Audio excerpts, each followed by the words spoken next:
तैयार हो जाइए इस महीने के सबसे अहम हफ्ते की शुरुआत के लिए। जी हां, यह हफ्ता दो लिहाज से है बेहद अहम। एक तो महीने की वायदा कारोबार की एक्सपायरी है और दूसरा रिजल्ट सीजन है पूरे जोरों पर। तो पूरा एक्शन रहेगा और इस एक्शन की करते हैं शुरुआत। शेयर बाजार लाइव में आप सबका स्वागत है। नमस्कार, मैं हूं अनिल सिंघवी और नमस्कार, मैं हूं दीपांशु भंडारी। और अनिल जी, बहुत सारी खबरें आई हैं वीकेंड पर और बहुत सारे ट्रिगर्स हैं इस हफ्ते के लिए भी। सर, तो बताइए आज के ट्रेड के लिए अहम ट्रिगर्स कौन से दिखाएं?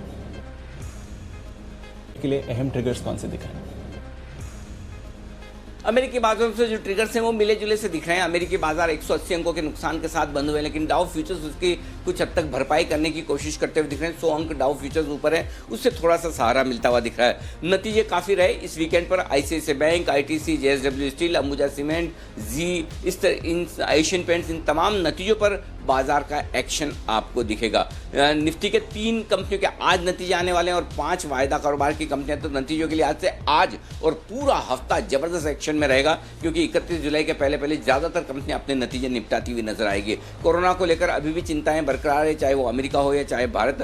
पहली बार भारत में 50,000 से ज्यादा एक दिन के आंकड़े आते हुए दिखे, यानी कि वहां किसी तरह की कोई राहत के संकेत नहीं है। दीप बिल्कुल, और ढेर सारी खबरें भी आ रही हैं अनिल जी। इंटरनेशनल मार्केट्स में भी गोल्ड नया स्तर छूने के बेहद करीब है, ऑलमोस्ट उस लेवल पर ही आ चुका है।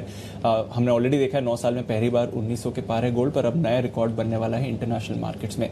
पर सर, जो इस हफ्ते की बड़ी क्यू है, जहाँ तक भारतीय बाजारों का सवाल है, मंथली एक्सपायरी जो आ रही है, एक बार फिर से अच्छी सीरीज रही है। पिछले 1-1.5 हफ्ते से तो जबरदस्त एक्शन रहा है बाजारों में। बैंक निफ्टी में अच्छी कैचअप रैली आई है।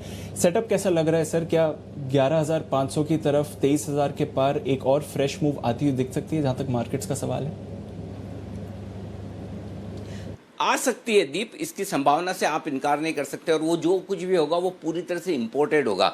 हमारे अपने ट्रिगर्स के दम पर हम आगे नहीं बढ़ सकते हैं, जो मैं आगे विस्तार से बताऊंगा। जो ट्रिगर्स वायदा कारोबार से आते हुए दिख रहे हैं या फिर आपको एफआईज और घरेलू फंड्स की खरीदारी बिकवाली के आंकड़ों से आते हुए दिख रहे हैं, उसके लिहाज से तो ब्रेक लगना तय है। स्पेशली एफआईज के आंकड़े अब थोड़े से कमजोर पड़ते हुए दिख रहे हैं और घरेलू फंड पिछले कुछ दिनों से लगातार बिकवाली कर रहे हैं। तो हमारे अपने दम पर तो हम नहीं बढ़ सकते, लेकिन हाँ, अगर अमेरिकी बाजार कुछ कमाल कर जाए और नैस्डैक में जो पिछले हफ्ते और अमेरिकी बाजारों में हल्की हल्की वीकली क्लोजिंग नेगेटिव दिखी है, 0.1% के आसपास अमेरिकी बाजार 1% के आसपास बंद हुए हैं हफ्ते दर हफ्ते। तो उस लिहाज से अगर अमेरिकी बाजार एक हफ्ते की करेक्शन के बाद फिर से रफ्तार पकड़ ले, तब तो बात अलग है। तब तो साफ तौर पर वापस आप तेजी दिखा सकते हैं। तो मुझे लगता है कि जो कुछ होना है वो ग्लोबल मार्केट्स के ट्रिगर पर होना है। लेकिन हाँ, 11,000 नीचे बेहद क्रूशियल लेवल है। नीचे की तरफ जब तक आप 11,000 के ऊपर हैं तब तक तो आप कॉन्फिडेंटली तेजी में रह सकते हैं। 11,000 के नीचे ट्रेड करने के बाद लोगों को चिंताएं होंगी और तब ये सोचनी शुरू करेंगे कि क्या एक बार की बाजार का टॉप बन गया, क्या हम एक अच्छे करेक्शन के लिए तैयार हो रहे हैं। तो मेरा पॉइंट सिंपल है, आप 11,240 पर हाई बना चुके हैं, या 11,400 पर बनेगा या 11,500 पर बनेगा, इसका जवाब ढूंढने के बजाय आपको ये ध्यान में रखना जरूरी है कि मुझे किस लेवल से तेजी से न्यूट्रल होना है और किस लेवल पर न्यूट्रल से है मुझे नेगेटिव साइड पर होना है। तो ये आंकड़ा हमने जो रखा है वो रखा है 11,000 का। जब तक आप 11,000 के ऊपर हैं आप तेजी में हैं। फिर आप 11,250 का हाई देखें या 11,500 का देखें, इसका जवाब बाद में मिलेगा। हो सकता है आप 11,500 पर पहुंचे, हो सकता है 11,500 भी पार करें, हो सकता है 11,250 भी आपका टॉप बन गया हो, किसी को पता नहीं। लेकिन आपको यह पता होना चाहिए कि मेरा स्टॉप लॉस तेजी की पोजीशन पर कहां है। और जब तक आप 11,000 के नीचे बंद नहीं होते तब तक आपको टॉप ढूंढने की जरूरत नहीं है। हाँ, 11,000 के नीचे आप बंद होंगे तो फिर उसके बाद आपको ये समझना है कि, और उस केस में आपका मैक्सिमम कितना है, 250 पॉइंट जाता है। 11,200 11,250 का हाई है। तो आप तेजी के मार्केट में स्पेशली आप वन साइडेड रैली देख रहे हैं 3,500 पॉइंट की, तो 200-250 पॉइंट की रिस्क आपको हमेशा रखनी पड़ेगी। नहीं तो आप डे टू डे बेसिस पे एक दिन के करेक्शन से ये अंदाजा नहीं लगा सकते कि बाजार ने टॉप बना दिया। 2 दिनों के 3 दिनों के करेक्शन से ये नहीं कह सकते कि वापस हम रिकवर नहीं होंगे। तो मेरा पॉइंट सिंपल है, आप एक ही लेवल पर नजर रखिए और वो है 11,000। जब 11,000 के नीचे बाजार निर्णायक रूप से ट्रेड करना शुरू करे तो ही मानिए कि आपका एक बार बॉटम बन गया। अदरवाइज आप अपनी पोजीशन को ट्रेल करते चलें, स्टॉप लॉस ट्रेल करते चलें और होल्ड करें, वो ज़्यादा ठीक होगा। और जिनको थोड़ा डर लगता है और लाजमी है तो फिर वो अपनी प्रॉफिट बुकिंग कर सकते हैं, वो एक अलग बात है। लेकिन 11,000 ये एक आपके लिए बेस है, इसको ध्यान में रखना चाहिए। जी दीप। बिल्कुल अनिल जी, तो ये जो 11,000 का बेस है वहाँ पर ध्यान रखना चाहिए और बैंक्स में भी भरपूर एक्शन देख रहे हैं अनिल जी। आज आईसीआईसीआई बैंक के नतीजों पर रिएक्शन आएगा वो तो हम देखेंगे पर एक सवाल छोटा सा और है सर आज के सेटअप से पहले कि जो एचडीएफसी बैंक में हमने पिछले हफ्ते आदित्यपुरी साहब से सेलिंग देखी और बड़ी सेलिंग देखी है, लगभग 870 करोड़ रुपए, काफ़ी बड़ा हिस्सा अपने शेयर्स का भी उन्होंने मार्केट में बेचा है। इससे कोई संकेत लेना चाहिए? ट्विटर पर तो काफ़ी सवाल आ रहे थे इसको लेके, पूरे वीकेंड पर ये बड़ी खबर थी, पर क्या संकेत लेना चाहिए इससे सर? देखिए, एक चीज़ है, कोई भी बड़ा आदमी कोई भी काम करेगा तो उस पर दुनिया की नज़रें रहेंगी और लोग अपने अपने तरीके से उसका अंदाज़ा अपने तरीके से विश्लेषण करना चाहेंगे। हकीकत क्या है वो आदित्य पुरी साहब जाने। अब चूंकि वो रिटायर होने की सिचुएशन में है और उससे पहले वो अपनी स्टेक बेच रहे हैं, हो सकता है वो अपने रिटायरमेंट की प्लानिंग कर रहे हो भाई कि मैं रिटायर होने के बाद अपने पैसों का इस्तेमाल कब और कैसे करूँगा, मैं आगे की ज़िंदगी कैसे जीऊँगा। ये उनका हक है क्योंकि उन्होंने अपना खून पसीना HDFC बैंक को इतने सालों तक दिया है, तो जाहिर सी बात है कि उनको पूरा हक है। अब वही वाली बात है, अगर सपोज आदित्य पुरी साहब आज नहीं 3 साल पहले अगर ये स्टेक बेचते तब भी यही सवाल उठते कि अरे आदित्य पुरी साहब टॉप पोस्ट पर होते हुए भी स्टॉक बेच रहे हैं, इसका मतलब क्या बात है? क्या HDFC बैंक की परफॉर्मेंस पीक आउट हो गई?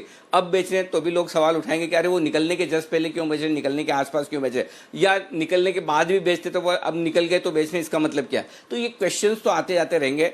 मुझे नहीं लगता कि इसमें बहुत ज़्यादा पढ़ने या घबराने या डरने की ज़रूरत है। दूसरे साथ में आप देखिए इन्फोसिस में शिबूलाल साहब ने भी स्टेक बेची है। अब उन्हें एक्टिव मैनेजमेंट से निकले हुए वक्त हो गया, तो ये ठीक है। अब जिंदगी भर किसी ने किसी ऑर्गेनाइजेशन में काम किया है या ईसॉप्स कमाए हैं, मेहनत की है, कभी न कभी तो लेंगे। और जब स्पेशली स्टॉक हायर लेवल्स पर ट्रेड कर रहे हो, आप खुद सोचिए ना, 3 महीने पहले और 3 महीने बाद की सिचुएशन में फ़र्क है। और अगर किसी को पैसे की ज़रूरत है और स्पेशली जब रिटायर होने के बाद आदमी अगर स्टॉक बेच रहा है, तो मुझे नहीं लगता कि उसमें कोई बहुत इफ बट्स निकालने चाहिए और क्वेश्चन मार्क्स करने चाहिए। ये पूरी तरह से पर्सनली उनका राइट है। और दूसरा बात यह है कि HDFC बैंक में कोई एक टॉप मैनेजमेंट में से टॉप पोस्ट वाला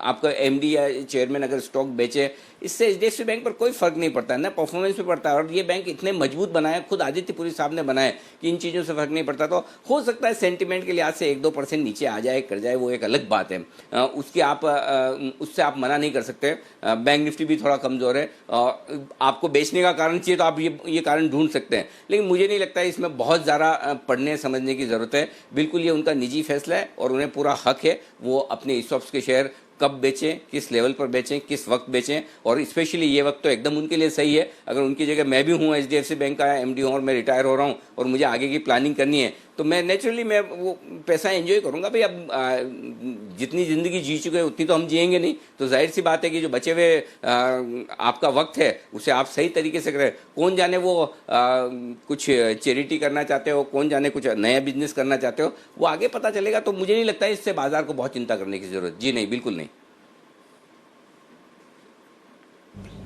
बिल्कुल अनिल जी, एक छोटा सा सवाल और है सर, और इस पर भी पूरे वीकेंड ट्विटर पर काफ़ी चर्चा हुई और आप लोगों को भी काफ़ी लोगों ने टैग किया है इस सवाल पर।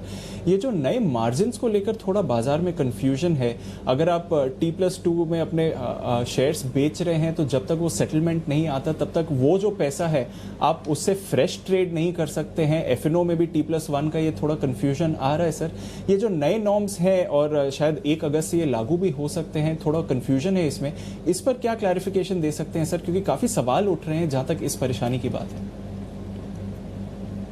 दीप, मैंने इस वीकेंड पे 2-3 लोगों से, कुछ बड़े ब्रोकर्स हैं, उनसे मैंने इस पर बातचीत भी की, राय भी ली और उस पर मैं नोट भी तैयार करवा रहा हूँ। लेकिन हाँ, जो बेसिक अब तक मुझे समझ में आई, कुछ नियम ऐसे हैं जो रिटेल इन्वेस्टर्स के पक्ष में नहीं हैं, उनको मुश्किल होगी। ब्रोकर्स को तो खैर होगी, ब्रोकर्स की मुश्किल की बात अलग है। पहले मैं क्लाइंट्स और इन्वेस्टर्स की मुश्किल की बात करूँ। सपोज आपके पास में HDFC बैंक के 100 शेयर हैं, ठीक है, आपने आज बेचे हैं, ठीक है। अगर आपने आज बेचने के पहले आपने ब्रोकर को दे दिए और ब्रोकर ने उसको इस्तेमाल कर लिया तब तो ठीक है। लेकिन अगर आपने आज बेचे और आप कहते हैं मैं आज बेचकर शाम को आपको डिलीवरी ट्रांसफ़र कर रहा हूँ, ठीक है, तो ब्रोकर कल नेक्स्ट डे अर्ली पे इन कर सकता है। लेकिन अगर आपने बेचने के पहले ब्रोकर के अकाउंट में ट्रांसफ़र नहीं किए तो और अर्ली पे इन करते हैं, तब भी आप उस पैसे का इस्तेमाल नए शेयर खरीदने के लिए नहीं कर सकते जब तक कि पे आउट ना आ जाए। ये बड़ी टिपिकल सिचुएशन है कि अगर आपने बेचा है, डिलीवरी भी दे दी है, लेकिन जब तक पे आउट नहीं आएगा तब तक आप नहीं खरीद सकते हैं। तो अगर मुझे समझिए मुझे HDFC बैंक बेच कर रिलायंस खरीदना है तो वो मैं नहीं कर सकता। ये कुछ एक ऐसे नियम है। प्लस मार्जिनिंग सिस्टम, चलिए मार्जिनिंग सिस्टम मान लिया कि सेबी शायद ये चाहती कि मार्केट और स्ट्रॉन्ग रही है, लेकिन अल्टीमेटली मार्केट को रिस्क है ना। मैं फ्रेंकली बताऊं, रिटेल क्लाइंट से कभी नहीं है। तो आज तक कोई ब्रोकर किसी रिटेल क्लाइंट के उड़ने से मुझे नहीं लगता है कोई ब्रोकर डूबा होगा। ब्रोकर डूबे होंगे तो या तो खुद अपने प्रोप्राइटरी अकाउंट में ट्रेड करने को लेकर, या कोई बहुत बड़े उनके टॉप 2 या 3 क्लाइंट में से कोई क्लाइंट बड़ा नुकसान कर जाए जिसको ब्रोकर ही जरूरत से ज़्यादा लीवे देते रहे, तो वो एक अलग बात हो सकती है। तो मुझे लगता है कि ये इस तरह के नियम थोड़े से छोटे क्लाइंट्स के लिए और स्पेशली जो डे ट्रेड करने वाले हैं उनके लिए बड़े मुश्किल के होंगे। अब दूसरी बात है कि आपको न सिर्फ खरीदारी पर मार्जिन देना है, बिकवाली पर भी मार्जिन देना है। अब प्रॉब्लम ये है, इससे सपोज मुझे स्टॉक बेचना है, पहले मैं मार्जिन दूं उसके बाद बेच पाऊँ, तो फिर मेरे पास दूसरा ऑप्शन क्या है? मैं ये कहूँगा कि चलिए मैं मार्जिन दे दूँ, भाई मुझे तो बेचना ही है, एक काम करो आपके अकाउंट में मैं शेयर ट्रांसफ़र कर देता हूँ। मैं ब्रोकर को बोलता हूँ आपके अकाउंट में शेयर ट्रांसफर कर देता हूँ, अगले 2, 5, 10 दिन में जब मेरा भाव आएगा, जब मेरी मर्जी होगी तब बेचूंगा। तो क्या वो ज़्यादा रिस्की नहीं है? उल्टा वो ज़्यादा रिस्क है कि आप 5, 7, 10 दिन पहले आप ब्रोकर को शेयर देकर छोड़ दें। अगर ब्रोकर ने मिसयूज़ कर लिया तो मुझे लगता है इन नियमों पर एक बार थोड़ा गहराई से देखने की ज़रूरत है। शायद एनबी ने, BSE ब्रोकर्स फोरम ने प्रेजेंटेशंस भी दिए हैं, काफ़ी ब्रोकर्स ने भी सेबी को प्रेजेंटेशन दिए हैं। 1 अगस्त से लागू होना है। आई एम श्योर कि सेबी इसको देखेगी और कुछ एक बीच का रास्ता ऐसा निकालेगी जिसमें मार्केट की स्टेबिलिटी, सेफ्टी, सिक्योरिटी भी बनी रहे, क्लाइंट्स को भी मुश्किल ना हो। साथ ही पावर ऑफ अटॉर्नी के नियमों में बदलाव हुआ है। अब अगर आप कोई शेयर प्लेस करते हैं, कुछ करते हैं, अगर ब्रोकर आपके शेयरों को मार्जिन के तौर पर इस्तेमाल करता है तो आपके पास क्लाइंट के पास OTP आएगी, वो OTP हाँ करेंगे। अच्छा, इसमें 2 ट्रांजेक्शन आपके बढ़ गए, प्लेज क्रिएट करने का, प्लेज हटाने का, और जो ट्रांजेक्शन बढ़ रहे हैं उसमें डिपॉजिटरी को तो फ़ायदा होगा, उनको तो पैसे बनेंगे, लेकिन अल्टीमेटली वो कॉस्ट क्लाइंट से वसूली जाएगी। तो अल्टीमेटली जो रिटेल इन्वेस्टर्स हैं उनके लिए मुझे लगता है कि ये नियम थोड़े से मुश्किल भरे हैं, उनकी कॉस्ट भी बढ़ेगी और डे टू डे बेसिस पर ऑपरेशनल एफिशिएंसी में भी मुश्किल आएगा। तो मुझे लगता है उस लिहाज से कुछ नियमों को चेंज करने की ज़रूरत है, पुनर्विचार करने की ज़रूरत है, जो आई थिंक सेबी शायद कर रही है या करेगी। हमारे संवाददाता हैं ब्रजेश मिश्रा, वो भी इस मामले में पूरी तरह से नज़र रख रहे हैं, वो बने हुए। कल मेरी उनसे भी काफ़ी विस्तार से बातचीत हुई। ये आम राय निकल कर आ रही, काफ़ी लोग ट्विटर पर भी कह रहे हैं, काफ़ी ब्रोकर्स भी कह रहे हैं, और ये भी मान रहे हैं कि ये नियम ज़्यादातर उन लोगों के पक्ष में जाते हुए दिख रहे हैं जो ऑनलाइन ब्रोकर्स है। ऑनलाइन ब्रोकर्स को फ़र्क नहीं पड़ता क्योंकि वो पहले ही शेयर की DP उन्हीं की होती है, उनके पास में शेयर के वो राइट्स होते हैं खरीदने बेचने के, डिपॉजिट से ट्रांसफ़र करने के, और दूसरा ये कि पैसे वो पहले से लिंक रखते हैं अकाउंट को। लेकिन जो ऑफलाइन ब्रोकर्स हैं, जहाँ आप जाकर ट्रेड करते हैं या फ़ोन पर ट्रेड करते हैं या आपके ऑनलाइन अकाउंट्स नहीं हैं, उन ब्रोकर्स के लिए ये डेफिनेटली नेगेटिव है। तो उस लिहाज से भी मुझे लगता है कि इस पे पूरी एक होलिस्टिक व्यू लेना चाहिए और देखना चाहिए, सारे पक्षों को, संबंधित पक्षों को बुलाकर बात करें, देखें कहाँ एक्चुअल प्रॉब्लम्स हैं। लेकिन अगर ये नियम लागू हैं तो एक बात पक्की है दीप, वो मानकर चलिए कि कैश मार्केट के वॉल्यूम्स बहुत तेज़ी से 1 अगस्त से गिरेंगे, इसमें कोई डाउट नहीं है। और अगर आपका ब्रोकर, मेरी सारे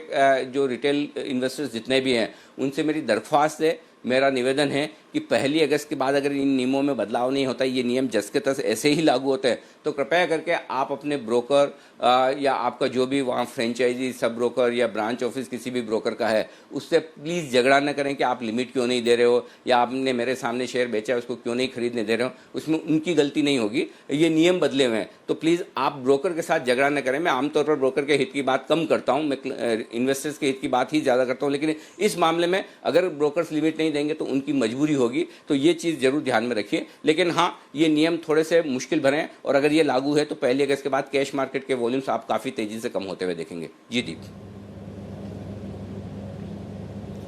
बिल्कुल अनिल जी, तो आशा है अभी 1 हफ्ता है इस पूरे प्रोसेस में, आशा है कि तब तक थोड़ी और क्लैरिटी या एक रीथिंक आ जाता है इस पर फोकस रहेगा इस बात पर। अनिल जी, आज के सेटअप से शुरुआत करते हैं सर। ट्रेंड सेंटिमेंट तो आपने पॉजिटिव रखा है, बट बाकी सारे क्यूज न्यूट्रल या फिर कॉशियस ही हैं सर, कैसा लग रहा है सेटअप? ग्लोबल मिले जुले संकेत है, बहुत तेजी नहीं है, बहुत मंदी नहीं है। एफआईज के जरूर अब नेगेटिव पर आ गए हैं संकेत, तो ये थोड़ा सा इंटरेस्टिंग है दीप, और ये आज चिंता की बात भी है। अगर हम गिरेंगे या आगे नहीं बढ़ेंगे तो उसके लिए सबसे बड़ा जिम्मेदार अगर कोई एक ट्रिगर है तो एफआईज के नेगेटिव संकेत है। घरेलू फंड तो लगातार नेगेटिव है ही पहले से, वायदा कारोबार के संकेत नेगेटिव से कॉशियस हुए हैं, सेंटीमेंट पॉजिटिव ही है, अभी भी सेंटीमेंट में कोई खास बदलाव नहीं, और ट्रेंड पॉजिटिव है। 11,050 11,100 दिन के लिए मजबूत सपोर्ट जोन के तौर पर काम करेगा। और ज़्यादा आपको समझना है तो 11,000 लिख लीजिए। 11,250 11,350 ऊपरी रेंज है जहां तक बाजार जाने की कोशिश कर सकता है। जहां तक बैंक निफ्टी का सवाल है, 22,200 22,400 दिन के लिए मजबूत सपोर्ट है, होल्ड करना चाहिए। अगर टूटा तो 21,900 22,050 फाइनल सपोर्ट जोन आपके लिए बैंक निफ्टी पर बनेगा। ऊपरी स्तरों पर 22,850 22,950 बैंक निफ्टी पर प्रॉफिट बुकिंग रेंज है, उस लेवल के आसपास बिकवाली आती हुई दिखेगी। लेकिन पार कर लिया गलती से तो 23,075 23,200 ये परफेक्ट सेल जोन है, यहाँ पर आपको प्रॉफिट बुक करके शांति से बैठ जाना है। निफ्टी की दिन की छोटी रेंज 11,150 11,250 रहेगी। 11,100 से 11,300 सारे राउंड फिगर में है, और 11,050 से 11,350 ये तीन रेंज निफ्टी की मानकर चलिए जिसके लिए आपको ट्रेड करना। हर 50-50 पॉइंट में दोनों तरफ है। बैंक निफ्टी 22,500 22,850 आज की छोटी रेंज बनेगी। 22,400 22,950 आज की मीडियम रेंज है। ज़्यादा संभावना है कि इस रेंज से हम काम चला लें, फिर भी एक बड़ी रेंज आप हैंडी रखिए 22,200 से 23,100 ये आपकी बड़ी रेंज होगी। पुट कॉल रेशियो घटकर 1,74 पर आया, अभी भी कंफर्टेबल नहीं है, ओवरबॉट जरूर है। इसके हिसाब से आपको ऊपरी स्तरों पर थोड़ा सावधान रहना है। ऊपरी स्तरों पर कूद फांद के बड़ी भारी भरकम मतलब शूरवीर बन के तेजी नहीं करनी है, अपने लेवल से तेजी करनी है। इनफैक्ट अब बाजार आपको कॉन्ट्रा ट्रेड देने का वक्त दे रहा है, जहां पर उछाल मिले पॉजिटिव है ऊपर में आप बेचिए, कमजोरी को खरीदिए। Buy on weakness sell on strength, ये अब आपके ट्रेड बनता हुआ दिख रहा है। एक तरफा तेजी का वाला बाजार चला गया, अब आपको रुक रुक कर अटक अटक कर दोनों तरफ के बाजार मिलेंगे, और उसके ऊपर put call ratio higher side पे है, तो वो साफ बता रहा है कि ऊपरी स्तरों पर आपको हल्का रहना चाहिए, सावधान रहना चाहिए। प्रॉफिट बुक करिए, करेक्शन का इंतजार कीजिए, अच्छे लेवल पर सपोर्ट लेवल पर फिर से एंट्री कीजिए, मौके मिलेंगे आपको। जी दीप। बिल्कुल, तो ऊपरी स्तरों पर कॉशियस रहने की ज़रूरत ज़रूर है जिस तरह से अब सेटअप आ रहा है, और एक्सपायरी वीक है तो काफ़ी सारी चीज़ें जो मार्केट डायरेक्शन फोकस करेंगी। आज के डायरेक्शन की बात करें सर, जिन्होंने कैरी फॉरवर्ड करी है ओवर द वीकेंड पोजीशंस, उन्हें क्या ध्यान में रखना चाहिए?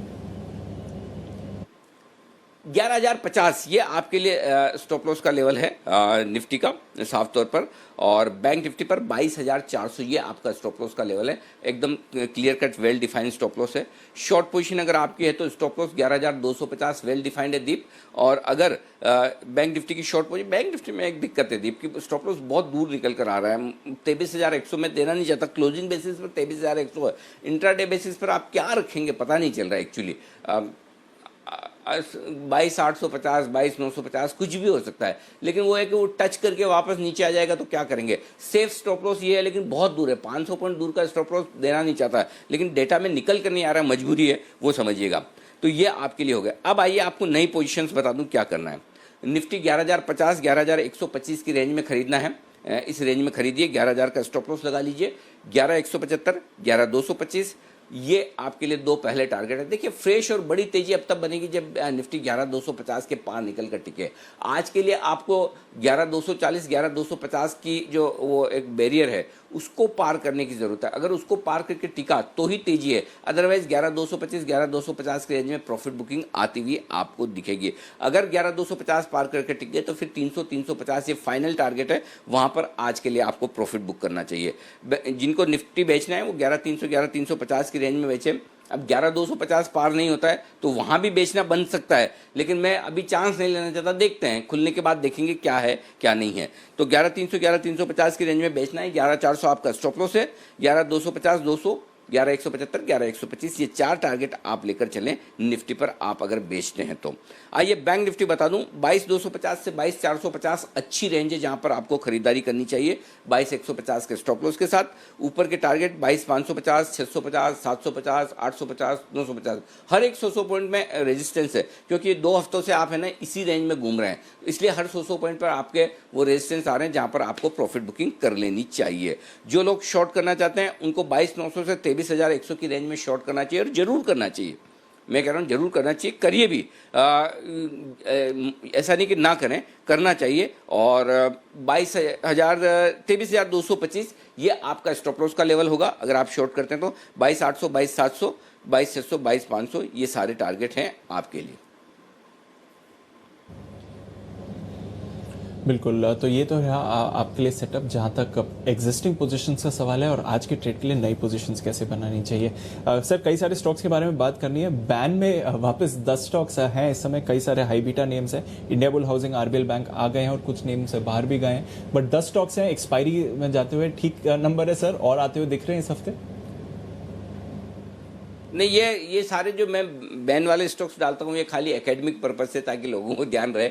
इसमें डीप डिस्कशन करने जैसा कुछ भी नहीं है कि ठीक है अब इतने सारे स्टॉक्स है, 10-10 स्टॉक्स आप क्या करेंगे। ये पोजीशंस इसी तरह से बनती रहेगी। एक्चुअली है ना, यहाँ पर पोजीशंस अब मार्केट वाइड पोजीशन लिमिट है, उसे रिलैक्स करने की ज़रूरत है। आई एम श्योर सेबी उस पर देख रही होगी, ये जल्दी से करेगी, क्योंकि नहीं तो 10-10 स्टॉक्स अगर आपके बैन में रहते हैं तो ट्रेड करना मुश्किल हो जाता है लोगों के लिए। जी दीप। बिल्कुल नजर रखते हैं, वो जहाँ तक बैन में स्टॉक्स है वो एक बात है। पर सर, जो सेटअप है, एफ आईज नेगेटिव, हालांकि कैश में हमने खरीदारी का फिगर देखा, बट बहुत बड़ा बिकवाली का फिगर था फ्यूचर्स में, और डी आईज एक बार फिर से नेगेटिव एक्शन। जी, 400 करोड़ की खरीदारी की है एफआईज ने कैश मार्केट में। अब आंकड़ा धीमे धीमे छोटा होता जा रहा है दीप, इनकी खरीदारी का। दिन ब दिन आप देखिए पहले के मुकाबले में आंकड़ा छोटा आ रहा है। तो पहली चीज़ तो ये दिक्कत है आपके लिए कि एफआईज की खरीदारी कम होती दिख रही है। दूसरी बात, मैं आपको लगातार कह रहा हूँ कि एफआईज का मूड बदलना है तो पहले आप वायदा कारोबार से देखिए। परसों के सेशन में वायदा कारोबार में उन्होंने इंडेक्स में बिकवाली की थी, माफ़ कीजिएगा स्टॉक्स में की थी बिकवाली। और कल के सेशन में देखिए 1200 करोड़ उन्होंने दोनों जगह बेचे, इंडेक्स भी और स्टॉक्स भी। तो बिकवाली का प्रेशर बढ़ा है वायदा कारोबार से, इसलिए मैंने आंकड़े नेगेटिव साइड पर रखे हैं कैश मार्केट में खरीदारी होने के बावजूद। घरेलू फंड 1000 करोड़ की बिकवाली करते हुए देखे। इसका मतलब क्लियर कट है कि जो शुक्रवार को जो कुछ भी तेजी बनी है, या यूँ कहें कि जो खराब हम बंद नहीं हुए, रिकवर होकर निचले स्तरों से बंद हुए, इसमें पूरी की पूरी खरीदारी ट्रेडर्स की तरफ से ज़्यादा होती दिखी है, फंड्स की खरीदारी नहीं है। और ये इस बात की ओर आपको इशारा करे कि आपको ऊपरी स्तरों पर डेफिनेटली अलर्ट रहना चाहिए। अगर फंड्स आपको एग्रेसिवली नहीं खरीद रहे हैं तो फिर मार्केट के पास ऊपर जाने का दूसरा कारण एक ही बचता है, और वो है ग्लोबल मार्केट्स। तो या तो ग्लोबल मार्केट्स बहुत मजबूत हो जाए तो अच्छी बात है, जैसे कि आप डाउ फ्यूचर से 150 पॉइंट मजबूत होते दिख रहे हैं। अगर डाउ तेजी दिखा दे बहुत अच्छी दे तब तो ठीक है। अगर डाउ सुस्त हो जाए तो फिर आपके लिए ऊपर टिक पाना मुश्किल होगा, क्योंकि आपके अपने संकेत उतने दमदार दीप है नहीं। अब आइए वायदा कारोबार की तरफ। निफ्टी डिस्काउंट बढ़कर 24 पॉइंट का हो गया निफ्टी में, और बैंक निफ्टी में जो 11 पॉइंट की प्रीमियम थी वो डिस्काउंट में बदल गई 50 पॉइंट की। तो भारी भरकम डिस्काउंट पे ये ट्रेड कर रहे हैं, राइट। अब आपके लिए एक्सपायरी के हफ्ते में सबसे मजबूत सपोर्ट 11,000 के लेवल का है निफ्टी में। 44 लाख शेयर वहाँ पर ओपन इंटरेस्ट में। तो पहली चीज़ तो ये कि जब तक 11,000 के ऊपर आप हैं तब तक बिल्कुल भी मत सोचिए कि मंदी शुरू हो गई है या अब क्या होगा। आप स्ट्रेट लाइन में मार्केट को हर रोज़ बढ़ते हुए नहीं देख सकते, ये मान के चलिए, पहली बात। दूसरी बात, आप जिन लेवल्स पे हैं वहाँ पर वॉलेटिलिटी होना स्वाभाविक है। आप 8,000, 9,000 या 10,000 की निफ्टी पर नहीं है, 11,200 की निफ्टी पर है। तो वहाँ पर 3,500, 3,000 पॉइंट की नॉन स्टॉप रैली होने के बाद नहीं रुकेंगे बाजार, तो कहाँ रुकेंगे। तो रुक रुक कर चलना बाजार की सेहत के लिए भी अच्छा है। तो पहली चीज़ तो ये कि 11,000 आप जब तक नहीं तोड़ते तब तक आप तेजी में। अब आइए 11,200 आपके लिए आज निर्णायक लेवल है। 11,200 के ऊपर टिक कर ट्रेड करना जरूरी है, और उसकी वजह यह है दीप कि 26 लाख शेयर कॉल्स में है और 7 लाख शेयर उसमें से शुक्रवार को जुड़े। अगर आप आज 11,200 के ऊपर खुलकर ट्रेड करते हैं, टिकते हैं, और स्पेशली 11,250 अगर आपने पार कर लिया तो दीप फिर मज़ा आएगा। फिर आपके लिए 11,325, 11,350 माफ़ कीजिएगा, आज ही आता हुआ दिखेगा। और उसकी वजह मैं आपको बताऊं, करीबन 60 लाख शेयर, 65 लाख शेयर फिर शॉर्ट हो जाएंगे। 11,000, 11,100, 11,200। इस मार्केट में वायदा कारोबार में एक चीज़ अगर आपके लिए नेगेटिव है कि पुट कॉल रेशो 1.74, 1.74 पर हायर साइड पे है, तो एक पॉजिटिव भी है। और पॉजिटिव ये कि कॉल राइटिंग ज़्यादा है। और जैसे आप 11,200 के ऊपर टिकते हैं, 11,250 पार कर ले, तो करीबन 60-65 लाख शेयर कॉल्स में ऐसे हैं राइटर्स हैं जो शॉर्ट हैं, वो शॉर्ट कवरिंग में 100 पॉइंट निफ्टी को और बढ़ा सकते हैं। तो अगर आपने 11,250 पार करके टिक गए तो शॉर्ट कवरिंग आपके लिए 75-100 पॉइंट की और तेजी का काम करेगी, ये ध्यान में रखिएगा। तो ये आपके लिए निफ्टी की बात हो गई। अब आइए बैंक निफ्टी। 22,000 जब तक नहीं टूटा तब तक आप रिवर्स गियर मत लगाइए। तब तक 22,000 7 लाख शेयर है, बड़ा ओपन इंटरेस्ट है वहाँ पर। 22,500 आज के लिए एक तरह से कह सकते हैं कि निर्णायक लेवल है कि 22,500 के नीचे। देखिए निफ्टी में 11,200 है जो लेवल, वही बैंक निफ्टी में 22,500, जबकि बैंक निफ्टी का लेवल 160 पॉइंट नीचे है। तो अब आप फ्रेश कमज़ोर तभी होंगे जब आप 22,500 के नीचे ट्रेड करेंगे। अगर 100-125 पॉइंट नीचे भी हो जाए लेकिन 22,500 के ऊपर है तो डरिए मत, घबराइए मत कि आप कमज़ोर हैं। ऊपर की तरफ एक बार आप 23,000 पार करना मुश्किल होगा। हाईएस्ट ओपन इंटरेस्ट 9 लाख शेयरों का है, तो मेरी सलाह ये होगी कि 23,000 के आसपास आएँ, प्रॉफिट बुक करिए। 22,500 के नीचे से आप अपनी शॉर्ट कवर करना, फ्रेश खरीदारी करने के बारे में सोच सकते हैं। ये है आंकड़े। दीप बिल्कुल। तो ये है आज का सेटअप। वैसे सेटअप पॉजिटिव लग रहा है, बट थोड़ी वॉलेटिलिटी आ सकती है जहां तक ट्रेड का सवाल है। सर नतीजे कई सारे आए हैं, कई सारे और स्टॉक्स हैं फोकस में, जल्दी से उनके बारे में बात कर सकते हैं। आईटीसी कैसे देख रहे हैं सर इसके नतीजे? ठीक है, रिजल्ट बुरे नहीं हैं किसी भी लिहाज से। स्पेशली सिगरेट वॉल्यूम्स जो उम्मीद कर रहे थे उसी के हिसाब से उम्मीद के मुताबिक आई। 40-45% के वॉल्यूम्स कम होने की उम्मीद थी, 35-40% की रेंज में आए हैं। बाकी कारोबार ठीक ठाक से कारोबार कर रहे हैं। तो ऐसा बहुत अच्छे या बहुत ख़राब रिजल्ट नहीं, मैं इन लाइन रिजल्ट रखूँगा। और उस लिहाज से मैं आपको रेंज देना चाहता हूँ, उस रेंज पर आपको फोकस करना है। 187-190 के आसपास की रेंज जो है वो सपोर्ट के तौर पर काम करेगी आईटीसी में। 185-188, 185, 188 ये मजबूत सपोर्ट जो है इस रेंज में आए तो आईटीसी खरीदना चाहिए। और ऊपरी स्तरों पर 207-210 वो रेंज है, वहाँ पर आए तो इन रिजल्ट्स के दम पर एक बार प्रॉफिट बुक कर सकते हैं। तो रिजल्ट के बाद इस रेंज में ये ट्रेड करना चाहिए। दूसरे रिजल्ट जो मैंने देखे हैं दीप, वो है अंबुजा सीमेंट्स के।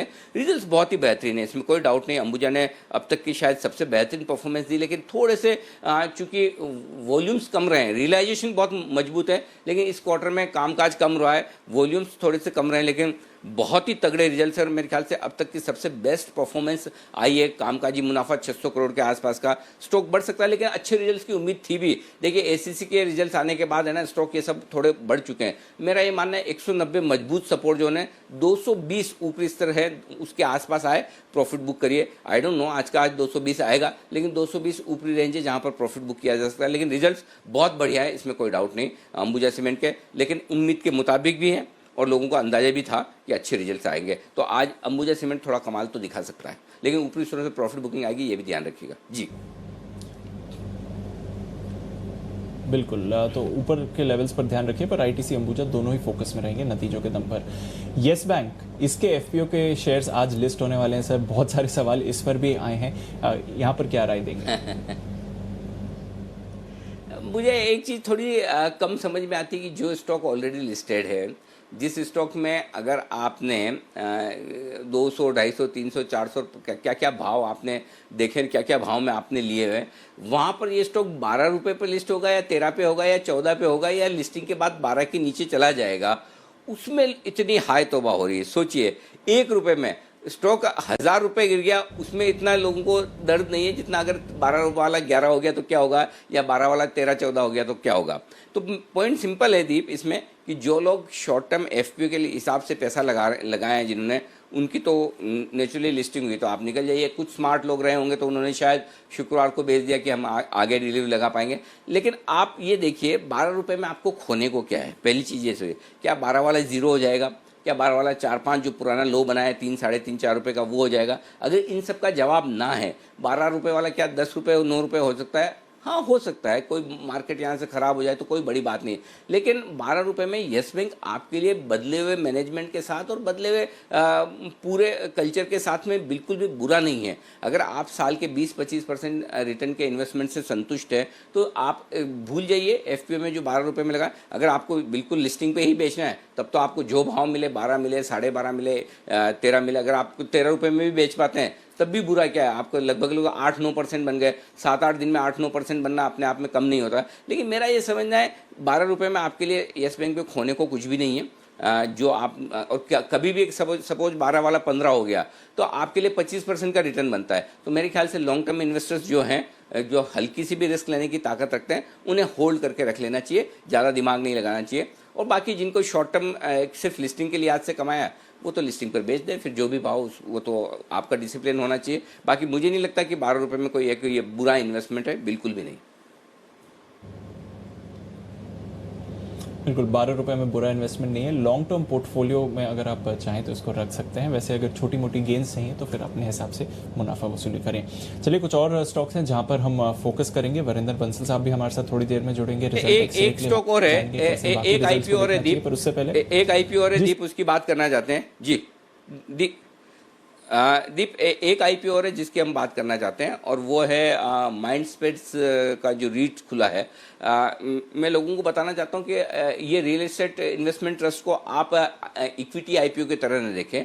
अगर आप इसमें पैसा लगाना चाहते हैं तो ये एक इंस्ट्रूमेंट इस तरह से बना हुआ है जिसमें आपको इक्विटी का फायदा मिलता है, टैक्सेशन बेनिफिट्स मिलते हैं, लेकिन एक तरह से ये डेट इन्वेस्टमेंट के तौर पर देखा जाना चाहिए। जिनको 7-8-10% के रिटर्न से संतोष है, उन लोगों के लिए इस तरह के आईपीओ है, न कि आप इक्विटी की तरह की आप ये सोचें कि 275 वाला लिस्टिंग होकर कोई 25-50% ऊपर खुल जाएगा। ये वैसा नहीं है। तो ये HNI इन्वेस्टर्स के लिए जिनके पास बड़ा पैसा है, उन लोगों के लिए इस तरह का माइंडस्पेस का आईपीओ है। ये रीट्स है, ये फिक्स इनकम इन्वेस्टमेंट के तौर पर देखें, न कि इक्विटी इन्वेस्टमेंट के तौर पर। तो बहुत लोग इस बात को लेके भी उत्साहित हो रहे हैं कि एक और आईपीओ और पता चला कि रोजारी बायोटेक की तरह ये भी 50-75-100% बढ़ जाए। वैसा नहीं है मामला। तो इस आईपीओ को आप अलग तरीके से देखिए, और इसलिए ये रिटेल के लिए नहीं है, आपको मज़ा नहीं आएगा पैसा कमाने का। फिर कंपनी वाइज कोई बुरा नहीं, बढ़िया बिजनेस है, अच्छी कंपनी है, लेकिन आप सालाना 10-15% के रिटर्न से संतुष्ट हैं, 10-12% मिल जाए तो बहुत अच्छा समझिए तो लगाइए। अदरवाइज आपको लिस्टिंग पर वो एकदम एक्शन फायरवर्क्स बड़ा गेम देखना है, वैसा आईपीओ ये नहीं है जी। बिल्कुल, तो स्टेबल रिटर्न्स के लिए अच्छा आईपीओ है, पर वैसे नहीं है जैसे कि बाकी आईपीओस की आप तुलना करते हैं। पर ये भी आज खुल रहा है माइंडस्पेस रीट, यहाँ पर आप नजर रखिए। चलिए कुछ और स्टॉक्स हैं जहाँ पर हम नज़र जल्दी से डाल देते हैं। हमारी रिसर्च टीम हमारे साथ तैयार है, मानसी, पूजा और साथ ही आशीष। मानसी, गुड मॉर्निंग, आपसे शुरुआत करते हैं। बताइए कुछ अहम ट्रिगर्स और खबरों वाले स्टॉक्स कौन से हैं? बिल्कुल, गुड मॉर्निंग दीपांशु। आज कैश स्पेस की कंपनियां Ajmera realty, Fineotex chemical, Srikalahasti pipe, Pfizer, India cement जैसी कंपनीज के नंबर्स आते हुए दिखेंगे हम। इसके अलावा ट्रिगर्स कई सारे हैं। आरबीआई गवर्नर सीआईआई मेंबर्स के साथ एक इंटरेक्शन 11 बजे करने जा रहे हैं जिस पर फोकस है।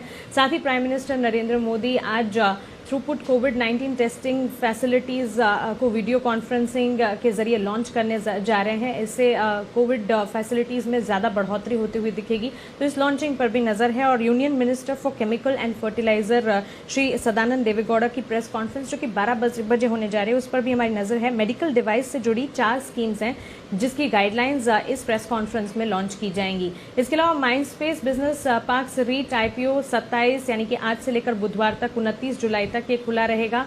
और साथ ही एमसीएक्स पर नेगेटिव दाम पर ट्रेडिंग की शुरुआत आज से होने जा रही है। फिनोटेक्स केमिकल नतीजे हैं कंपनी के, और साथ ही बायबैक पर भी कंपनी का बोर्ड सोच विचार करेगा। इसके अलावा अलेम्बिक फार्मा आज कंपनी की एक बोर्ड बैठक है। क्यूआईपी के जरिए इस बोर्ड बैठक में फंड्स जुटाने पर कंपनी विचार करेगी। आईसीआईसीआई बैंक के नतीजे आए हैं, नतीजे अच्छे रहे हैं। सबसे पहले इनके प्रोविजंस देखिए, यहाँ पर 3,496 करोड़ से 7,594 करोड़ का आंकड़ा आता हुआ दिखा है। मुनाफे के फ्रंट पर 36% की बढ़ोतरी देखने को मिली है। ग्रॉस एनपीए 5.5 से 5.4% और नेट एनपीए 1.4% से 1.2% पर जाते हुए हमने देखे हैं। जेएसडब्ल्यू स्टील के नतीजे अनुमान से कमजोर रहे हैं। कंपनी की आय में 40% की गिरावट है। 11,782 करोड़ की आय कंपनी ने देखी है, 12,575 करोड़ का हमारा अनुमान था। मार्जिन 18.8% से 11.3% पर जाते दिखे। एग्जैक्टली हमारा अनुमान 11.3% का था। और कंपनी मुनाफे से घाटे में आती हुई दिखी है। 1,028 करोड़ से कंपनी 561 करोड़ का नुकसान देख रही है। यहाँ पर एनसीडीज के जरिए 10,000 करोड़ जुटाने को मंजूरी कंपनी के बोर्ड को मिलती हुई देखने को मिली है। जी एंटरटेनमेंट के नंबर्स, कंपनी के रेवेन्यू 1,951 करोड़ पर रहे हैं। कंपनी के मार्जिन 16.3% पर जाते दिखे। और Q4 FY20 की अगर बात करें तो इनके डोमेस्टिक बिजनेस में 41% की ग्रोथ देखने को मिली है। कैश स्पेस की कंपनी गुजरात अंबुजा एक्सपोर्ट के नतीजे अगर इनके रेवेन्यू यानी कि आय को छोड़ दें तो अच्छे नतीजे देखने को मिले हैं। कंपनी की आय 18% गिरती दिखी है। मार्जिन 5.5% से 9.2% पर बढ़ते दिखे। और मुनाफे के फ्रंट पर 64% की बढ़त है। 22 करोड़ से 37 करोड़ कंपनी ने मुनाफा दर्ज किया है। ओके, तो ये हैं कुछ खबरों वाले और रिजल्ट वाले शेयर। फिर से हम लौटेंगे हमारी टीम के पास, लेकिन उससे पहले वरिंदर हमारे साथ जुड़ चुके हैं। वक्त है वरिंदर रिजल्ट एक्सरे का।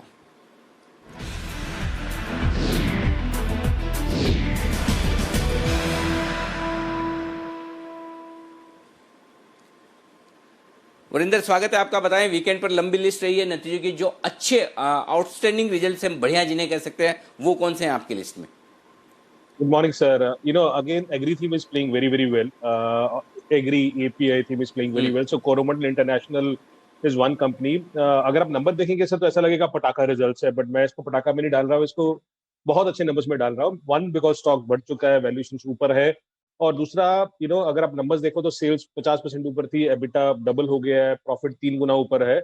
बट आप ध्यान रखिए कि इसमें दो सेगमेंट्स हैं, एक फर्टिलाइजर सेगमेंट होती है इसकी, एक क्रॉप प्रोटेक्शन होती है। तो क्रॉप प्रोटेक्शन सेगमेंट में सर लास्ट ईयर एक प्लांट बंद था क्योंकि फायर इंसिडेंट हो गया था, तो इसलिए उसका बेस कम है, इसका बम्प अप उसका मिला, सो वो ध्यान रखना चाहिए। But otherwise very very strong numbers from Coromandel. अभी कॉन कॉल मेरे ख्याल में 2 बजे है, तो सुनेंगे तो पता और बताएंगे आपको। ईआईडी पर ही स्टेक होल्ड करता है कोरोमंडल में, तो उसको भी ध्यान रखिए।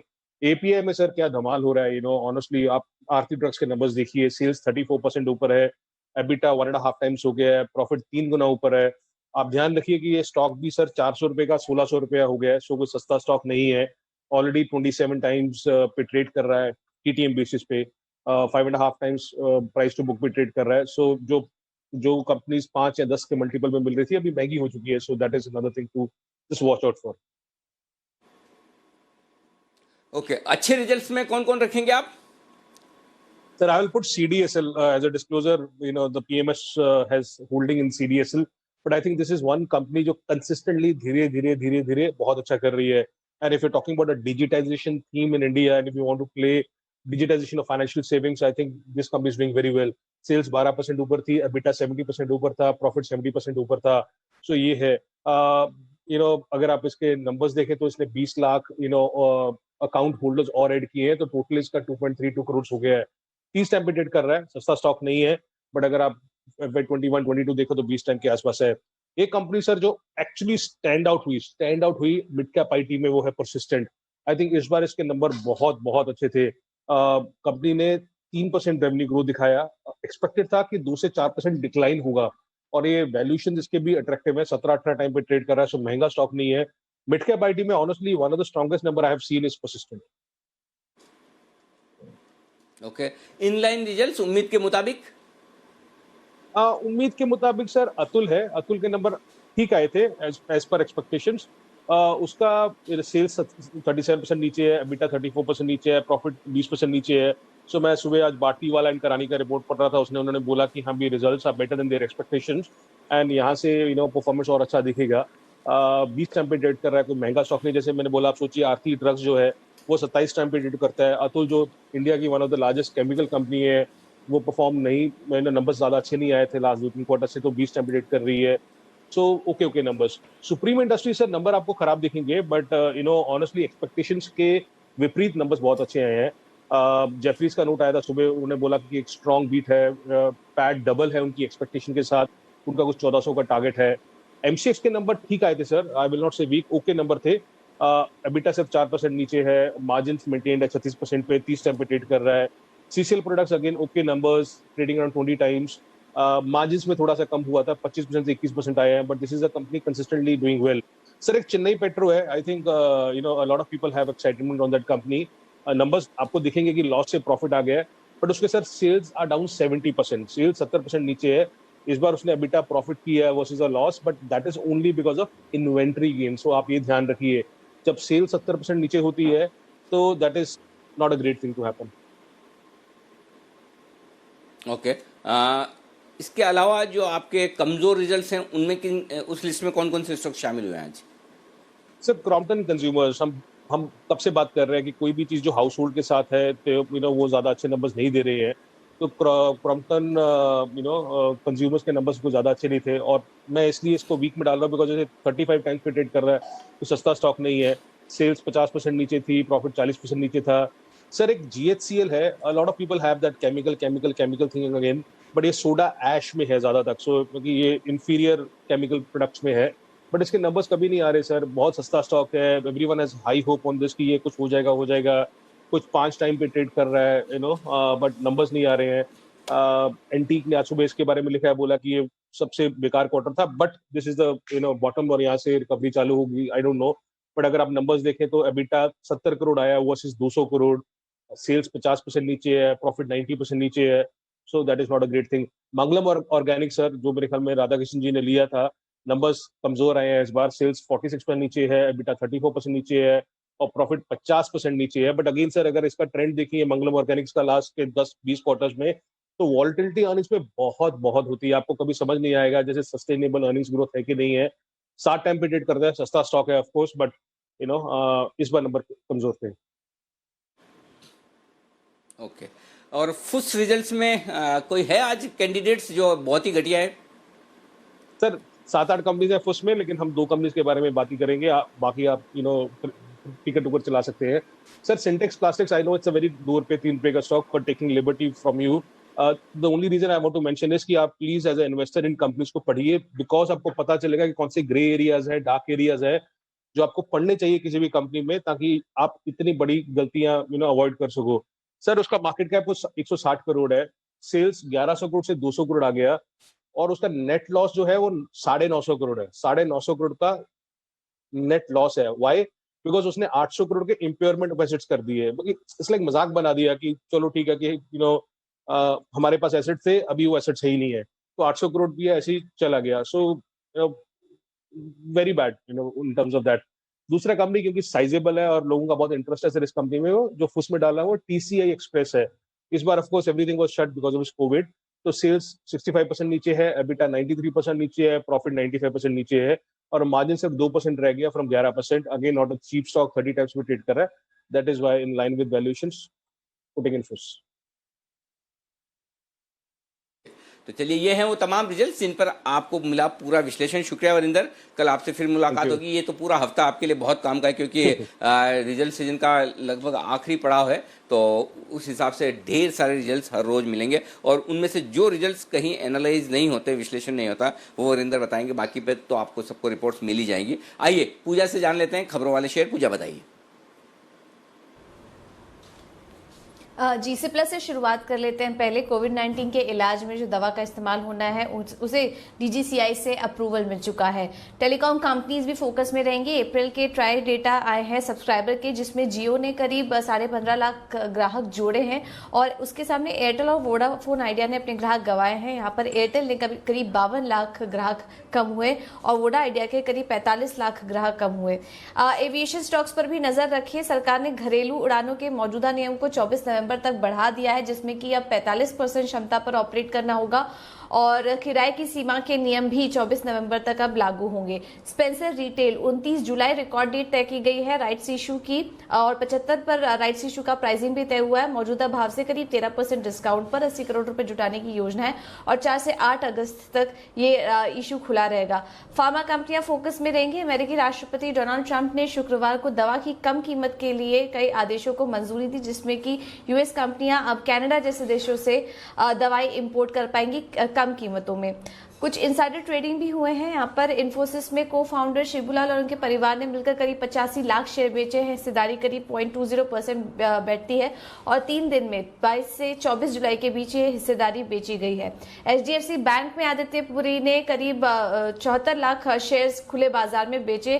करीब 95% उनका ये स्टेक है, जितनी के खुले बाजार में शेयर बेचे हैं, और 843 करोड़ में ये शेयर्स की बिकवाली हुई है।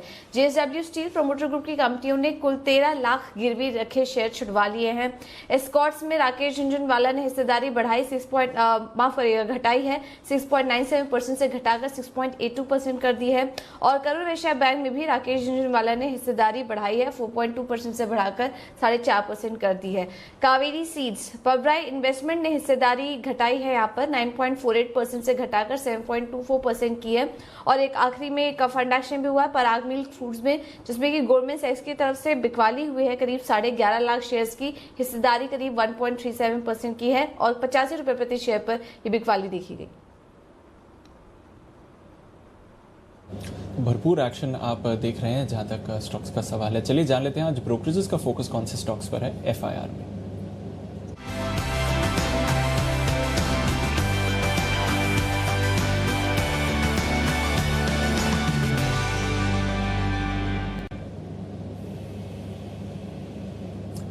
गुड मॉर्निंग आशीष, सबसे पहले तो बताइए नतीजों पर ब्रोकरेजेस का क्या कहना है? मॉर्निंग दीपांशु, सबसे पहले अगर आप देखें तो नतीजों पर जो रिपोर्ट्स आई इनमें आईसीआईसीआई बैंक यहाँ पर सीएलएसए और सिटी दोनों ने खरीदारी की राय दी है, 500 रुपए का लक्ष्य दिया है। 381 शुक्रवार की क्लोजिंग है। ये कह रहे हैं कि मुनाफे का आंकड़ा जरूर अनुमान से कम देखने को मिला, लेकिन प्री प्रोविजनिंग ऑपरेटिंग प्रॉफिट के लिहाज से अगर आप देखें तो नतीजे मजबूत नजर आ रहे हैं। मॉर्गन स्टैनली ओवरवेट की रेटिंग दे रहे हैं, लक्ष्य 475 से बढ़ाकर 505 रुपए कर दिया है।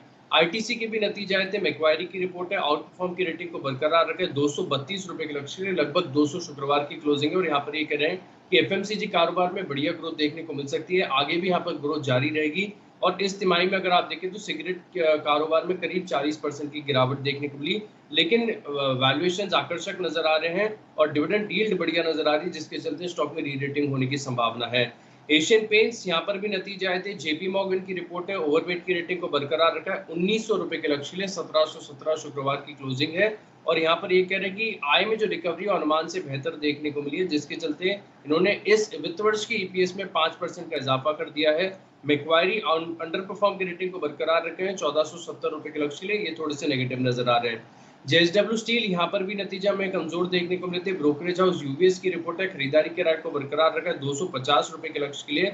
और ये कह रहे हैं कि जो माहौल है स्टील कंपनियों के लिए काफी ज्यादा चुनौतीपूर्ण नजर आ रहा है। एचएसबीसी का मानना है कि सारी अच्छी खबरें जो है स्टॉक के भाव में डिस्काउंटेड है, जिसके चलते इन्होंने रिड्यूस की रेटिंग को बरकरार रखा है, 150 रुपए के लक्ष्य के लिए, 204 की क्लोजिंग है। अंबुजा सीमेंट्स नतीजे शानदार देखने को मिले थे। सीएलएसए की रिपोर्ट है, आउट परफॉर्म की रेटिंग को बरकरार रखा है, लक्ष्य बढ़ाकर 235 कर दिया, 201 शुक्रवार की क्लोजिंग है। सिटी भी खरीदारी के राय को बरकरार रखा है, लक्ष्य 235 से बढ़ाकर 255 कर दिया है। और नोमेरा न्यूट्रल की रेटिंग को बरकरार रखा है, लक्ष्य 175 से बढ़ाकर 215 कर दिया है।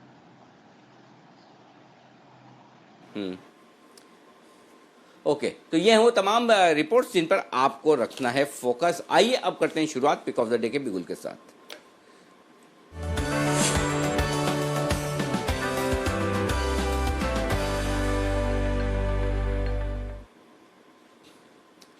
शुभम जी करिए शुभ शुरुआत, बताइए आपका stock of the day.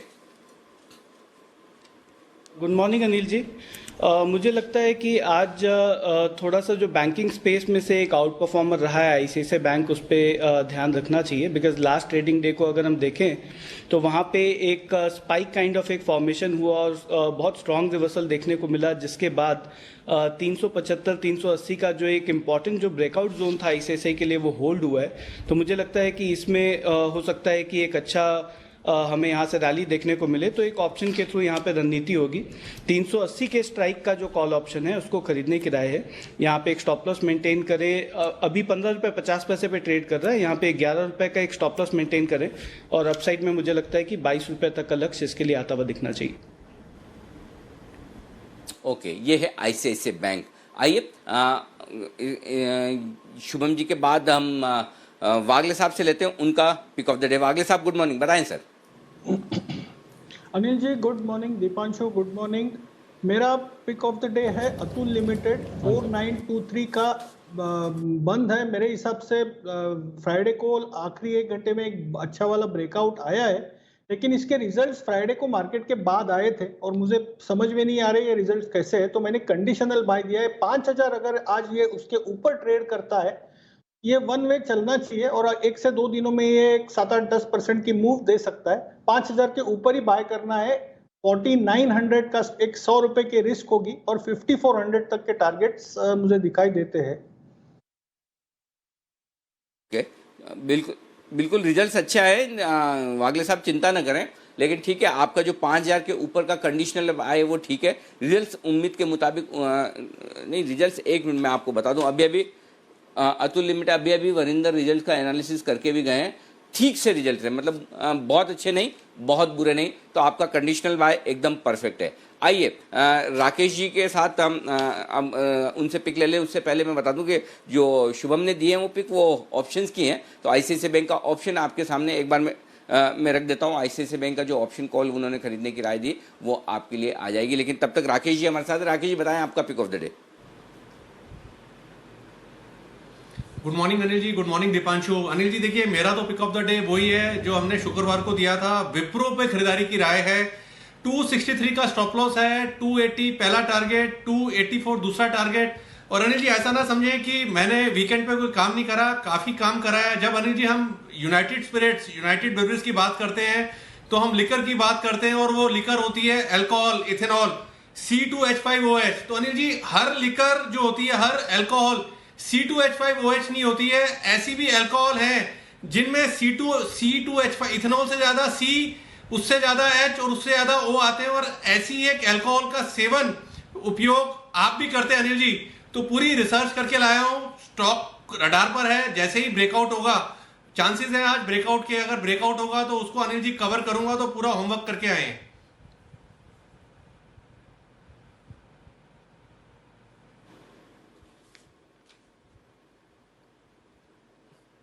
Bansal ji माफ कीजिएगा, मैं आपकी आवाज सुन नहीं पाया, मेरा कनेक्शन थोड़ा सा लॉस्ट हो गया। दीप, आप आगे बढ़ाएं। बिल्कुल अनिल जी, तो इंतजार रहेगा बंसल जी आपकी इस नई स्पेशल पिक का जो आप खास रिसर्च करके लाए हैं। पर चलिए तब तक कुणाल जी से भी जान लेते हैं कि उनके रिकमेंडेशन में कौन सी है पिक ऑफ द डे। बताइए कुणाल जी।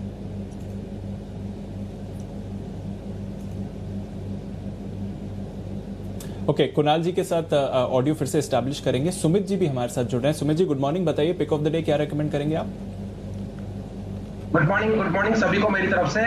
मार्केट्स में मेरे को लग रहा है तेजी का मुंह ही देखने को मिलना चाहिए, तो पिक ऑफ द डे के तौर पे हिंदुस्तान जिंक यहाँ पे अच्छा लग रहा है, 200 रुपए के आसपास, 200 या 200 से कोई भी थोड़ा बहुत नीचे गिरावट देखने को मिलता है, तो हिंदुस्तान जिंक में खरीदारी करके चलने का सलाह रहेगा। नीचे में स्टॉक का 200 DMA लेवल्स का सपोर्ट है जो कि 190 के आसपास है, तो वो स्टॉप लॉस होना चाहिए। और हिंदुस्तान जिंक में यहाँ से ऊपर में ट्रेडिंग के लिहाज से 210 के टारगेट होंगे, और थोड़ा सा पोजिशनल नजरिया लेके अगर चलेंगे तो मेरे को ऐसा लगता है कि 225 रुपए तक के लेवल आने वाले दिनों में हिंदुस्तान जिंक पे देखने को मिलेंगे। तो लास्ट कुछ दिनों में हिंदुस्तान जिंक मोमेंटम में आया है, तो जिन्होंने पोजीशंस बना रखी है वो बना के रखे। आने वाले दिनों में हिंदुस्तान जिंक यहाँ से एक बढ़िया परफॉर्मेंस दिखाएगा, और ट्रेडिंग के लिहाज से यहाँ पे वापस से लिया जा सकता है। खरीदारी करें, 190 का स्टॉप लॉस, 210 का पहला टारगेट, 225 का दूसरा टारगेट। हिंदुस्तान जिंक यहाँ पर एक्शन रहेगा, जिस तरह से सिल्वर में भी मूव आ रहा है, इनको भी बेनिफिट उसका मिलता है। जैन साहब भी हमारे साथ हैं। जैन साहब गुड मॉर्निंग, बताइए सर क्या रेकमेंड करेंगे आज? बिल्कुल, देखिए मैं 3-4 पिक्स है मेरी, और जैसे टी स्टॉक्स में, बेवरेजेस स्टॉक में, कॉफी स्टॉक में काफी अच्छा मुझे एक लगता है कि मूव आ सकता है, क्योंकि प्राइसेस स्ट्रेंथन हो रही है, लॉकडाउन में डिमांड भी अच्छी रही है, और कुछ अगर टी में अगर फसलें खराब होती है, जैसे आसाम में फ्लड है, तो उसकी वजह से प्राइसेस बहुत, रिटेल प्राइसेस मजबूत है। तो मुझे लगता है टाटा कॉफी, जो कि मैंने पहले भी रेकमेंड किया, ऐसा नहीं है पहली बार कर रहा हूँ, और काफी अच्छा रेजिलियंस है, डाउनसाइड रिस्क बहुत कम लगती है मुझे, और बहुत एक सुस्त स्टॉक है, तो इसलिए बहुत ज्यादा कोई फायरवर्क्स होंगे ऐसा नहीं है, बट ठीक है, ऐसे स्टॉक्स में कई बार पैसा बनता है, जैसे CDSL में बनाया हमने पैसा, धीरे धीरे चलते रहते हैं डाउनसाइड, क्योंकि लड़ाई पैसे कमाने की नहीं होनी चाहिए, लड़ाई पैसे नहीं खोने की होनी चाहिए, वो बहुत इंपॉर्टेंट है। तो मैं वैसा टाइप का ये स्टॉक है। तो टाटा कॉफी, दूसरा है फाइजर, जो कि मैंने इंट्राडे पिक तौर पे मैंने बाजार अगले हफ्ते फ्राइडे के दिन इवनिंग शो में भी दिया था, और सोनाटा सॉफ्टवेयर जो कि मैंने पहले भी रेकमेंड किया हुआ है, एंड एक्सो इंडिया जो कि 10 की कमाई में पहले किया हुआ। सो ये 4 स्टॉक्स है, Tata coffee, Sonata software, Pfizer and Akzo India. Last वाला कौन सा है? चौथा स्टॉक कौन सा बताया जिन साहब? कोई एक्सो नोबेल, एक्सो इंडिया। ओके, आइए अब जय ठक्कर को करते हैं शामिल। जय, बताइए आपका pick of the day. Good morning to you Anil ji, and good morning to you Deepanshu. Well, आज रिकमेंडेशन है मेरा भी वागले जी की तरह एक कंडीशनल बाय रिकमेंडेशन है Anil ji. Conditional bye recommendation इसीलिए क्योंकि मुझे स्पार्क अच्छा लगता है, बट स्पार्क को खरीदना चाहिए 175.50 के ऊपर। उसके ऊपर निकलते ही मुझे ऐसा लगता है कि बहुत ही एक बढ़िया मूव देखने मिलेगा। उसके ऊपर मुझे कोई रेजिस्टेंस खास करके दिखाई नहीं दे रहा है अनटिल अनलेस 204।